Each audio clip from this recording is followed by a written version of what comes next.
Ayan, alam naman natin kahit anong gawin natin, hindi natin kayang pantayan ang ginawa ni Lord. Amen? Para sa atin. So, walang sakripisyo o kabutihan ang maihahambing sa kanyang pag-ibig at biyaya. Ayan po. Pero hindi ibig sabihin nito na hindi na natin ibibigay yung best natin para sa kanya.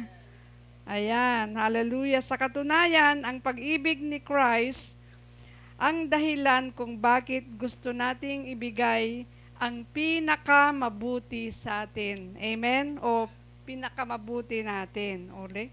So, kapag tunay mong mahal ang isang tao, hindi mo iniisip na sobra ito. Di ba? Sobra na naman yan. Sobra ng pagbibigay mo. Ang iniisip mo ay kung paano mo maipapakita ang pagmamahal mo. Ayan, hallelujah. So, ganun din ang pusong tunay na umiibig kay Jesus. So, isa po sa pinakamagandang halimbawa ng Biblia ay si Mary of Bethany. Ayan po. So, buong puso siyang nagmahal, naglingkod sa kanyang Panginoon hanggang sa puntong hindi siya maintindihan ng mga tao sa paligid niya. So, para sa kanila, sobra na ang kanyang ginawa. Pero para kay Jesus, hindi yon too much. Kundi tinawag pa niya itong a beautiful thing. Ayan, isang gawa na karapat dapat alalahanin saan man ipangaral ang Ebanghelyo. Ayan po. So, yun po yung title ng ating pong message sa umagang ito, Mary of Bethany. Sabihin po natin, Mary of Bethany. Ayan po. So, bago po tayo magpatuloy ay manalangin muna tayo ulit. Ayan. Father God in heaven, we come to you with a humble heart. Thank you for your anointing, Lord God. Thank you for anointing your servant today to share your word. Use me, O Lord, for your glory and honor. Open every heart to receive your word. And blessed everyone, Father God, right now, in Jesus' mighty name. Amen and amen. Hallelujah. So, ayan po.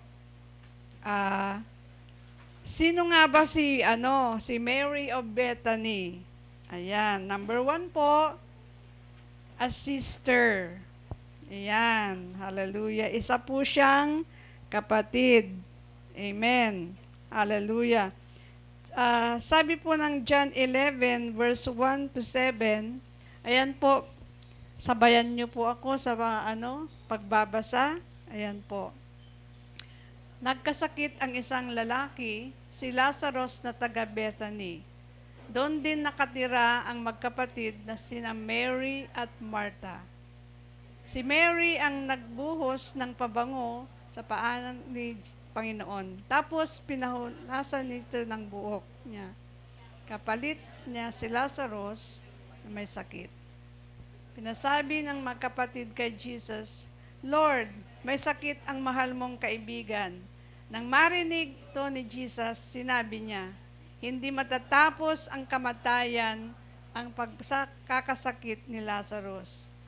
Nangyari ito para bigyan ng papuri ang Diyos dahil diyan pararangalan ang Son of God. Mahal ni Jesus si Martha at ang kapatid niyang babae na si Lazarus. Pero nung nabalitaan niyang magkasakit si Lazarus, nagstay pa siya ng 2 araw sa lugar na kung saan siya. Sa kanya sinabi sa mga disciple, bumalik tayo sa Judea. Ayan. Maraming salamat po sa pagbabasa ng salita ng Diyos. Ayan, hallelujah. So, si Mary po ay kapatid ni Martha at Lazarus sa Bethany. So, ang ganda ng description sa kanila ni John. Sabi niya, mahal ni Jesus si Martha at ang kapatid niyang babae na si Lazarus. So, pinakita nito na very close si Kristo sa magkakapatid. Yan nga, nung nagkasakit si Lazarus, sinabihan agad nila si Jesus. Alam naman na ang ano po, di ba? Alam naman na natin yung story, di ba? So, namatay si Lazarus. Ayan, mabasa po natin how much she grieved when her brother was gone. Ganun na lang katindi ang pagdadalamhati niya si Jesus at hanggang siya rin po ay napaiyak. So, Mary clearly loved his family so much. Amen? Mahal na mahal ni Mary ang kanyang pamilya. Mahal ba natin ang pamilya natin? Amen. Hallelujah. Ayan, tularan po natin si Mary. Amen. May mga kapatid tayo, mga kapatid tayo sa laman, di ba? Kapamilya, sabi niya ay mahalin natin. Amen. Wag puro ikaw. Di ba? Ikaw na lang ang iniintindi lagi, di ba? Puro ikaw, puro ikaw. Amen? So, ayan, tularan po natin si Mary. Mahal niya ang kanyang pamilya. Yes, hallelujah. And then, sino si Mary? Number 2, a student. Ayan, sabihin nga natin, a student. Ayan. Sa Luke 10:38-42, basahin po natin. Ayan. Sa paglalakad ni Jesus at ang mga disciple niya, pumasok siya sa isang bayan. Tinanggap siya doon ng isang babae na ang pangalan ay Martha. May kapatid siyang babae, si Mary. Umupo si Mary sa paanan ng Panginoon at nakinig sa mga teaching niya. Pero masyadong busy si Martha sa paghahanda, kaya lumapit siya at sinabihan ni Jesus, Lord, wala po ba kayong pakialam na iniwan sa akin ng kapatid ko ang lahat ng trabaho? Pakisabihin po siya na tulungan ako. Pero sinabi sa kanya ng Panginoon, Martha, Martha, masyado kang na-stress at nag-aalala sa maraming bagay. Pero isa lang ang importante, pinili ni Mary ng mas mabuti at hindi ito aalisin sa kanya. Ayan. So, one of the remarkable highlights in her life was the moment she just sat at the Lord's feet. Ayan. Habang aligaga si Martha sa paghahanda na kung ano-ano, si Mary naman ay tahimik lang at nakikinig sa turo ng Panginoon. Jesus gently rebuked Martha and told her she was anxious, while he commended Mary for choosing the good part, which was just to learn from him. So sa sitting nila, hindi naman normally tinuturuan ang mga rabbi, ang mga babae at that time. Kaya ito ang isang rare moment na hindi dapat palampasin ni Mary. Hindi lang yon, napakalaking privilege para sa kanila na makasama si Jesus sa kanilang tahanan. At that moment, Martha chose to be distracted, while Mary chose to be a disciple. Amen. Pag may bisita tayong importante, ano bang gagawin natin? Abala din tayo sa paggawa? O kaya uupo tayo sa kanya at makikiusap, di ba? Kagaya nito, di ba? Bihirang bumisita si Jesus. Pero ang ginawa ni Maria, nakinig siya kay Jesus. Ayan. Pero si Martha, ang sabi ng Biblia, busy siya sa mga bagay-bagay. Maganda naman yun, di ba? Busy tayo.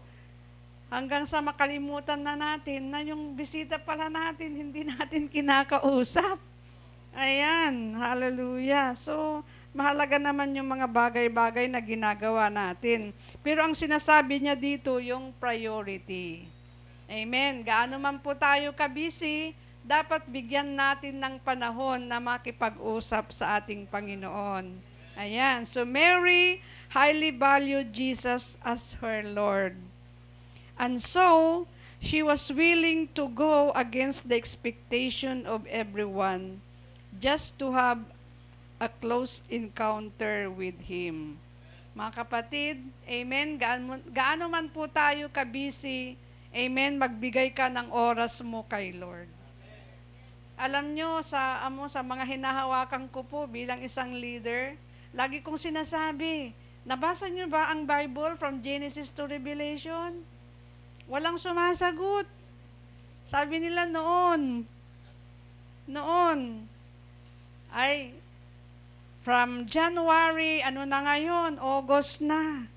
Diba?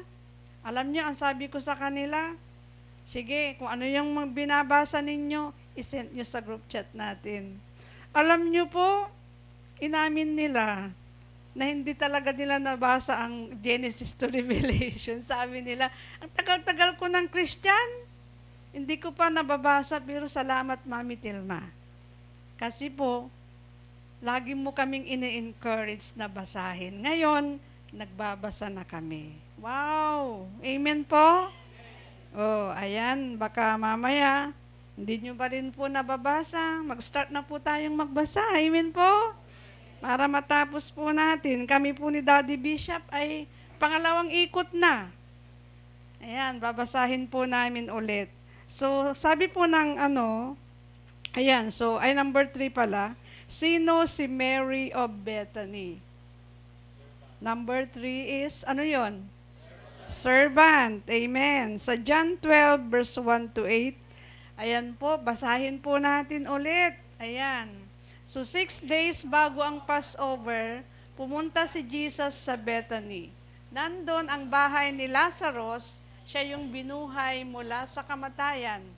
Naghanda sila ng dinner para kay Jesus at tumulong si Martha sa pag-serve nito. Kasama si Jesus sa kainan ni Lazarus. Kumuha si Mary ng halos kalahating litro ng mamahaling pabango. Sobrang mahal ng pabango na yon. Binuhos ito sa paa ni Jesus at pagkatapos pinunasan niya ng buhok niya. Naamoy ng buong bahay ang bango nito. Nagsalita si Judas Iscariot, isa sa mga disciples ni Jesus. Siya yung magtatraidor sa kanya. Sinabi niya, bakit hindi na lang binenta yung pabango? Sa kaibigay ang pera sa mga mahihirap. 300 silver coin din yan. Sinabi niya yon hindi dahil may malasakit siya sa mahirap. Ang totoo, magnanakaw siya. Siya ang in charge sa pera nila at lagi niya tong kinukupitan. Pero sumagot si Jesus, huwag niyo siyang pakialaman. Nire-reserve niya talaga sa araw ng libing ko. Lagi niyong kasama mga mahihirap, pero ako hindi. Ayan. So, Mary will also be remembered always because of her extravagant act of service. Ayan. Part na ng ancient custom ang paghuhugas ng paa ng mga bisita bilang hospitality. Kasi noong araw, yung mayayaman daw lang ang nakasapatos. Pero yung mga mahihirap, hindi naman siguro masyadong mahirap, nakasandal lang. At saka alam nyo po noong araw, hindi pa naman simentado ang mga daanan, di ba? Puro putik siguro. Kaya pag may bisita po ay ang ginagawa po ng bisita, nagre-ready po siya ng tubig at punasan doon para mahugasan ang mga bisita. So, dahil siguro yung mga hindi lang maputik, mabuhangin, ganyan. So, at saka nung araw, puro lakad-lakad lang yan. Wala pang sasakyan. Ang sasakyan nila, mga siguro, yung kabayo, mga ganon, di ba? Wala pang, hindi tulad ngayon na marami ng sasakyan mabibilis. Yan po. So, ang host o yung nag-invite ay nagbigay ng tubig para maghugas ang guest sa paa nila. Tapos, inanoint lang niya sa ulo nila. Pero iba po si Mary. Grabe, naiiba ang kanyang ginawa.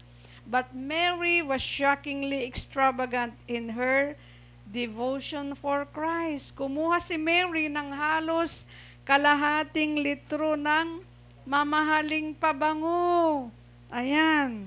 So sobrang mahal ng pabango na yun, binuhos niya ito sa paa ni Jesus. Grabe ano?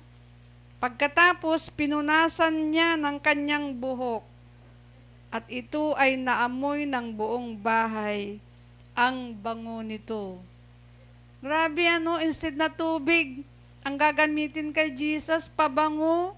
Instead na yung pampunas, ang ginawa niya yung yung buhok niya, ang kanyang pinagpunas. Usually, 1 ounce lang ang laman ng bawat flask ng lalagyan ng pabango. So, 1 pint or around 12 ounce lang. 324 grams naman yung kay Mary. Ang laki-laking pabango, siguro 1 taon na yun sa atin. Di ba? Matipid tayo eh. Puro maliliit gusto natin, di ba? Sa atin siguro yun, 1 taon na o kaya 3 years, aabutin pa. So in other words, malaking pabango ang binuhos ni Mary kay Jesus. Ayan. So, para kay Matthew at saka kay Mark, sabi nila, called it an alabaster jar. Ayan, meron po tayong dyan eh. Ayan. Tignan nyo, ang laki-laki. Meron bang jar na maliit? Yan ang description ni si Matthew at saka si Mark.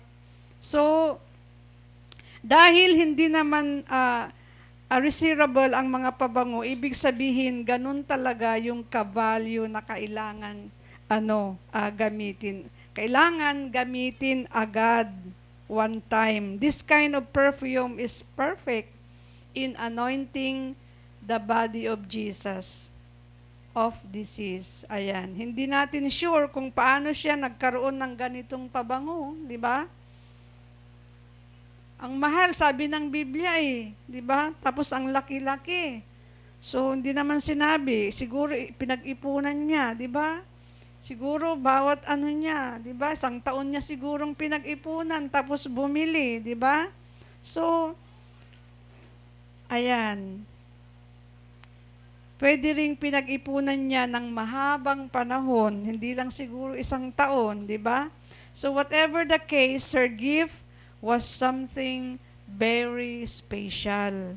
So ang kanyang gift kay Jesus habang buhay pa ay very special. Amen. Hallelujah. Not only that, ginawa niya pang basahan ang buhok niya sa paanan ni Jesus.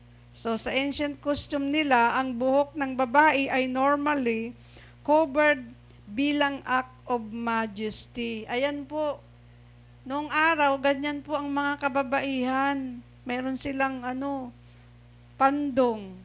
Sa atin noon, belo, di ba? Ako, naanuhan ko yun eh. Pag pupunta tayo ng church, yan, nilalagay natin yan, naglalagay tayo ng belo sa ating pong buhok. Kasi pinoprotektahan po nila yung kanyang buhok. Pero iba itong si Mary.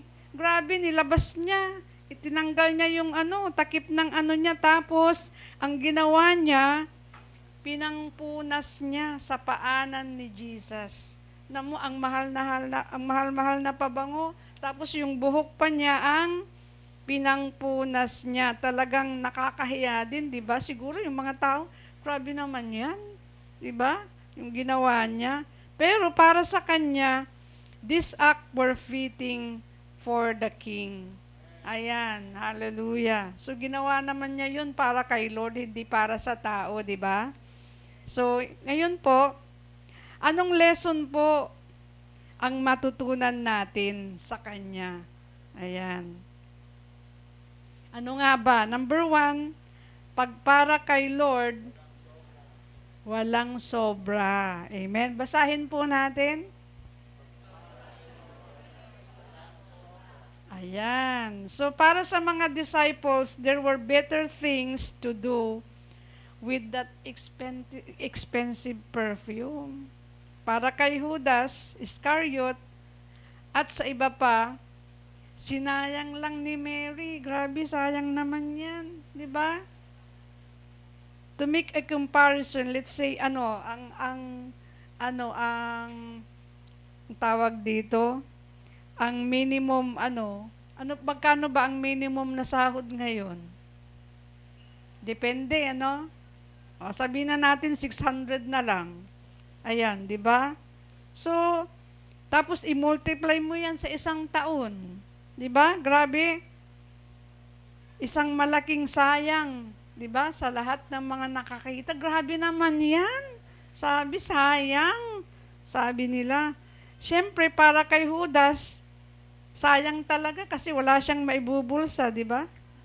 Kaya sinabi niya 'yun siguro, 'di ba? So their concern was both financial and practical. But for Jesus, she did was beautiful. Sabi niya, ang ganda-ganda ng ginawa niya, huwag niyo siyang pakialaman. 'Di ba?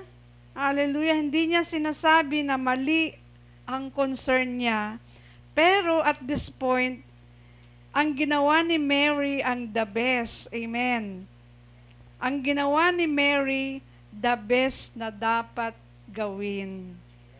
So marami pang opportunity na tutulungan ang mga mahihirap dahil lagi naman siyang kasama.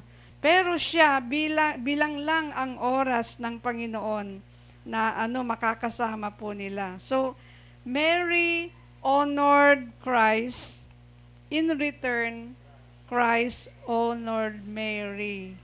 Wow! Hallelujah! So, hindi lang sa harap ng mga disciples, pinarangalan si Mary, kundi pati rin sa lahat ng nakakaalam ng story niya, tulad natin ngayon. Wow, grabe yung story ni Mary, hanggang ngayon. Amen, hallelujah. Naririnig pa rin natin. Hallelujah. So, sa Matthew 26 verse 13, sinabi ko sa inyo, kahit saan i-preach ang magandang balita, sabi niya, sa mundo, ikukwento ang ginawa sa akin ng babaeng ito para maalala siya. Wow, grabe. Ang ganda naman yan. Patay na siya, matagal nang patay, pero yung ginawa niya, naaalala pa rin. Diba? Ayan. Alam niyo po, pag gumawa din tayo ng mga bagay-bagay na maganda, maski mamaya mawawala ka na, maaalala ka. Amen? Wow, yan yung tao na lagi akong pinagmimerienda. Diba? Wow, yan yung tao na laging nagbibigay sa akin. Nire-regaluhan ako every December. Diba? Ayan, hindi ko alam kung ano yung mga bagay na ginagawa po natin. Pero, gagawa po tayo ng kakaiba katulad po ni Mary. Amen? Hindi natin gagawin sa mga tao, pero gagawin natin sa Diyos. Amen? Hindi man nakakalugod sa tao, pero ang maganda, ito'y nakakalugod sa Diyos. Amen? Hallelujah. So, nasabihan ka na rin ba minsan ng ganyan? Amen? Even ko Christian mo kung minsan o kay kapamilya mo, di ba? Sobra na yung giving mo. Di ba? Napagsabihan ba kayo ng ganyan? Sobra na yung service mo. Ilang araw ka na dyan, o kaya lagi ka na dyan. Di ba? Wala ka ng panahon sa Sobra na yung commitment mo. Di ba? Minsan ba nakarinig din tayo ng ganyan sa atin? Sobra na. Ayan po. So Lighthouse Family, pag kay Lord, walang sobra. Amen? Hallelujah. So, sabihin po natin ulit, pag kay Lord, walang sobra. Amen. So, pangalawa po, pag para kay Lord, walang sayang. Wow, hallelujah. So, Mary knows what truly matters. And it was Christ. Amen. Makikita yon kung paano siya tumaliwas sa kung ano ang nakasanayan at isipin ng ibang tao. For Martha, there were better things to do than just listening to Christ. Pero, para kay Mary, nakakapaghintay naman ang ibang bagay. Si Kristo ang priority. Amen? Ngayon tatanungin kita, sino ba ang priority natin? Amen? Hallelujah. Dapat po, bago ang lahat, gaano man po tayo kabisi, magbigay po tayo ng oras para sa Diyos. May time para manalangin, magbasa ng Bible, gagawa ng devotions po natin. Amen po, hindi yung puro na lang po trabaho. At pag nagka-problema po tayo, nandyan na, naaalala natin si Lord. Sana pag may ano ka, walang problema, may problema, magbigay po tayo ng priority, time, quality time sa ating pong Panginoon. Amen. Kung busy ka sa araw, gawin mo sa gabi. Kung busy ka sa gabi, gawin mo sa araw. Ayan, hallelujah. Kaya alam niyo po, yun nga, yung inano ko kanina sa mga legendary, wow, hallelujah. Everyday na, nagre-report sila. Yung mga binabasa po nila.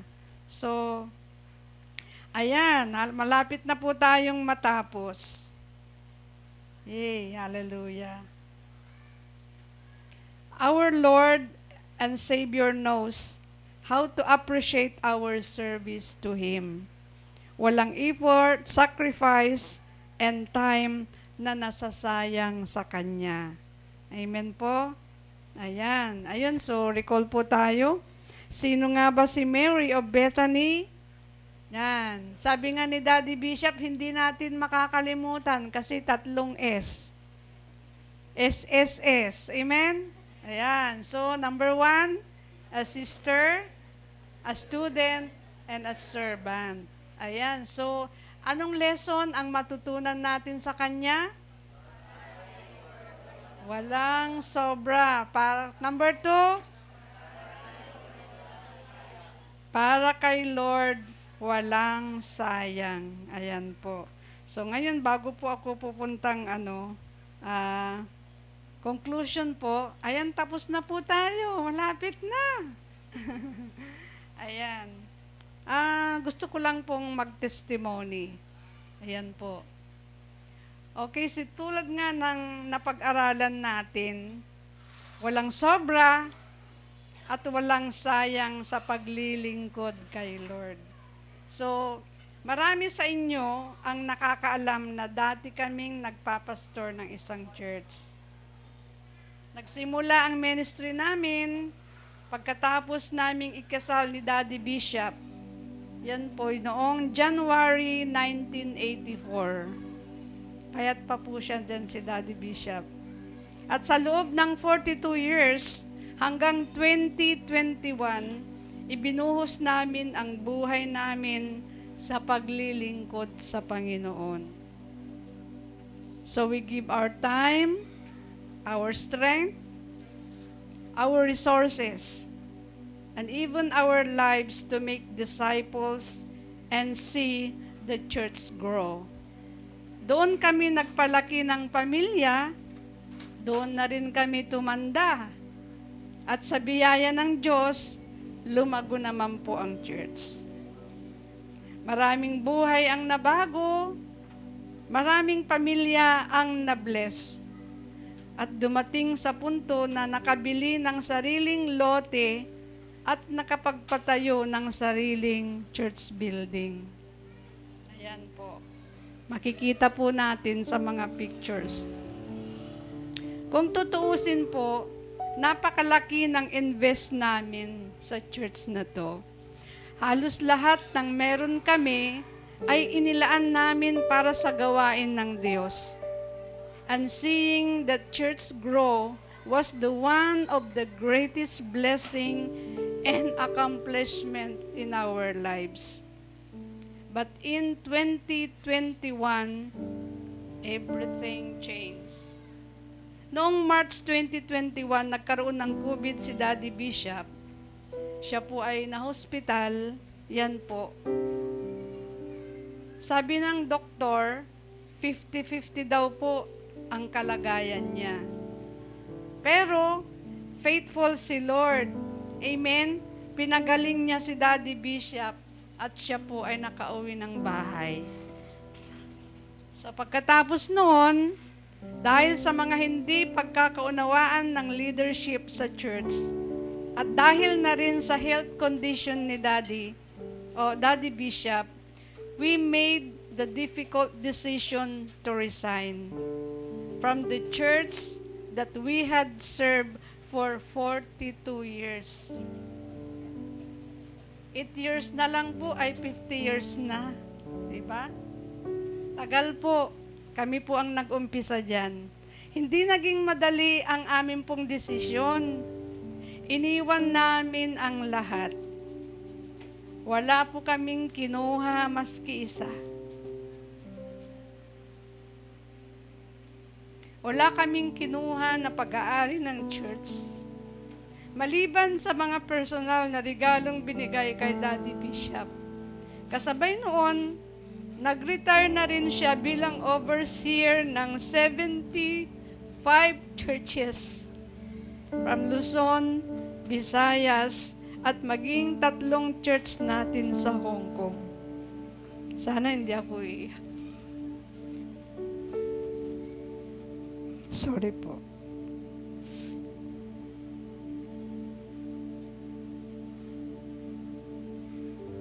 Honest po, akala namin after 42 years of ministry, panahon na rin sana.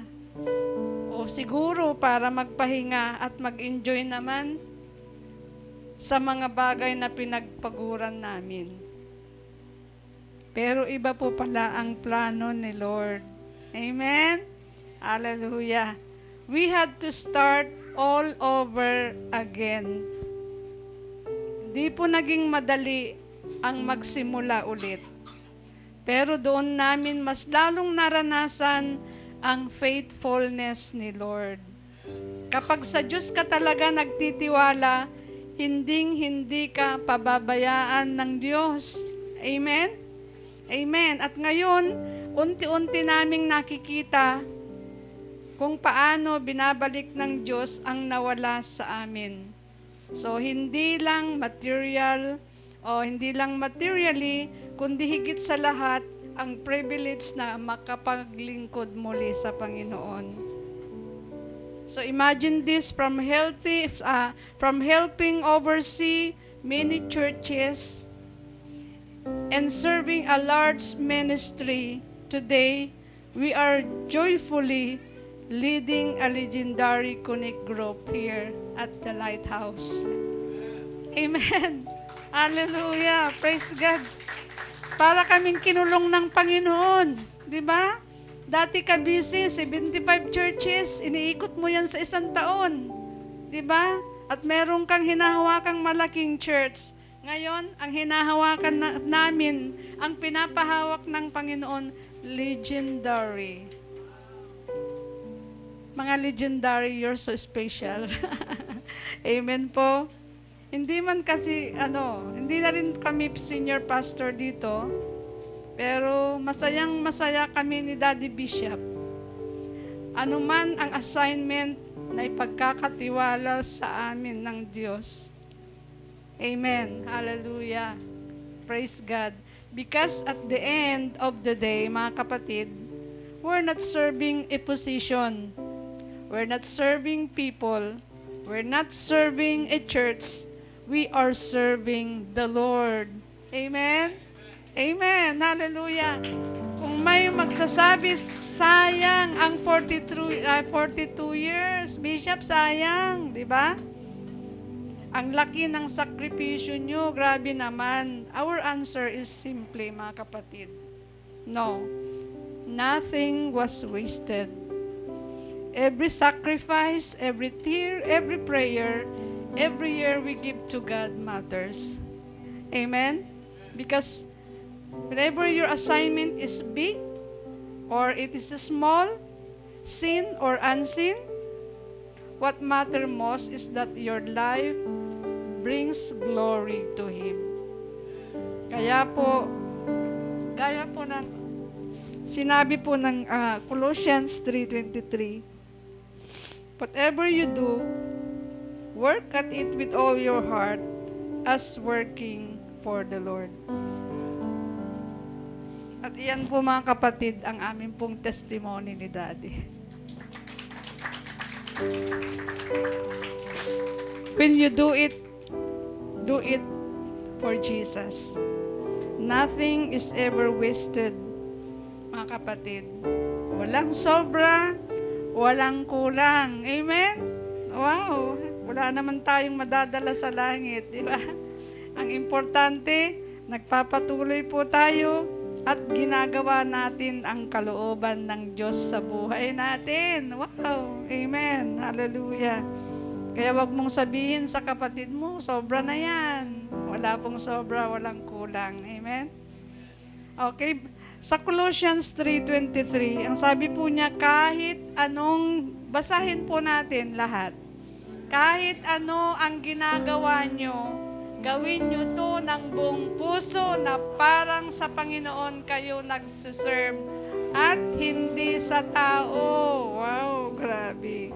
So, ganito ang naging buhay ni Mary of Bethany. Ayan.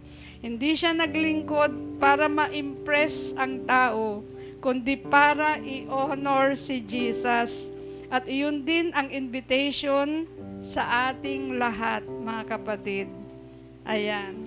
So, Lighthouse family, wag nating hayaan ang opinion ng ibang tao ang mag-limit ng devotion natin kay Christ. Ang importante ay kung ano ang tingin ni Jesus sa puso natin. So whatever you do, give your best to the Lord. Amen? Hallelujah. Worship Him wholeheartedly, serve faithfully, and love Jesus passionately. Amen. Because at the end of the day, pagpara kay Lord, uli, walang sobra, at para kay Lord, walang sayang. Amen? Hallelujah. So marami pong salamat, mga kapatid. At doon po, nagtatapos yung message po natin sa umagang ito. Good morning po sa lahat. Bago po tayo mag-communion, ay gusto ko munang mag-pray. Pwede bang tumayo tayong lahat at manalangin po tayo? Father God in heaven, thank you for your word. Tulungan mo po kami, Panginoon, na i-apply sa buhay po namin. Lord, help us, Father God, to be like Mary, Panginoon, na binigay po niya yung the best para sa iyo. Nandito po kami, hindi lamang po makinig ng sermon, nandito kami, Panginoon, para magbago at pag kami po ay nabago, mababago na rin po ang lahat. Lord, we thank you for the gift of family. Thank you for your wisdom, kalakasan. Thank you for financial blessing, Panginoon. Maraming salamat, O Diyos, sa mga blessings na binibigay mo sa amin araw-araw. Dahil sa iyong pag-ibig at biyaya, nakamtan namin lahat anuman meron kami ngayon. At Lord, I pray na magmula sa araw na ito, Panginoon, sana matuto po kami, Panginoon, na maibigay naman namin ang the best namin para sa iyo. Father God, bless everyone right now. In Jesus' mighty name we pray. Amen. Amen.